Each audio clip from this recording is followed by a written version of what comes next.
I think one of the things I probably should have stated in the very first video, or at least the first couple of videos, is I've never done this before. I've never worked on electric motors. I've never taken apart a brushless motor. I have repaired cars, trucks, heavy equipment, bicycles, all kinds of stuff, motorcycles for years. But, you know, I only have a grade 7 education, so I really have no experience with this, and I'm kind of doing this all on the fly, learning on, you know, learning by doing. I mean, as you can see, well, I learned you don't do that. But anyways, I like to have things nice and neat. Like, there was all kinds of extra wire inside this case for no reason as far as I was concerned.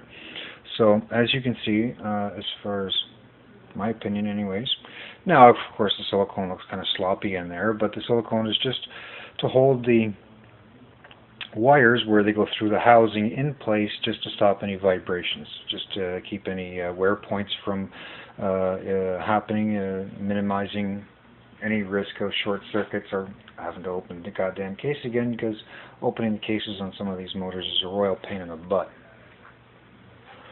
Now, on the other side of the motor here, I want to show you what I did. And before you go, what the hell is that? I put all my wires in place. Now, what I've done is I've taken this little bracket that's actually supposed to be for a rear rack for a bike that has disc brakes. Just want to make sure I don't mess up my work on the other side there.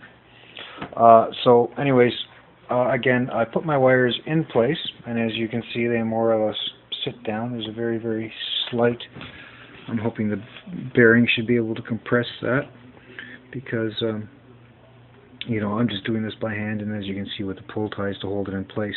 What I'm doing is I'm pre-compressing my wires, so to speak, because I'm compressing them down at the same time as letting the silicone dry, but I'm trying to press the wires into place so that when I do put the housing on, number one, it's easier because the wires will already be more or less in place. They won't be trying to find their own place, so to speak, and not trying to compress down as I'm putting the lid on. This should reduce the risk of tearing, or at least I'm hoping anyways, because those 12 gauge wires are quite thick, and then along with the Hall wires, putting all, I mean, that's basically the same size as the 12 gauge wire, so it's like putting 4 12 gauge wires out through the axle, and it is quite tight.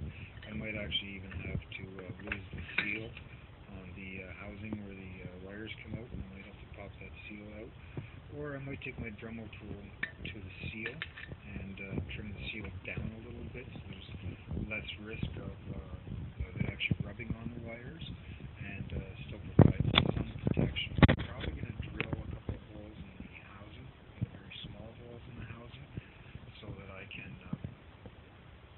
let the water drain out if any water does get in there, because I gather from what most of these people say that it doesn't really hurt anything. So, but this is the next stage. We've got to wait for the silicone to dry for a couple of hours, and as you can see, where the wires come through the housing, it's nice and neat. There's no extra, there's no bundles, there's no pull ties. I hate pull ties, especially inside motors, or anywhere where it's going to be really, really hot, because they are made of polyvinyl carbonate, and the way that they do make them these days, one of those anyways, but the way that they make them these days are so bloody cheap. Half the time the clips don't even hold, for Christ's sake. I'm putting these 2 for 1 almost every second when I try it, since the clip doesn't hold, so very, very cheap, and a very poor excuse for no nice wiring if you can. I mean, you know, but certainly heat shrink tubing is much, much more effective as far as I'm concerned at holding wires in place and together than bloody pull ties.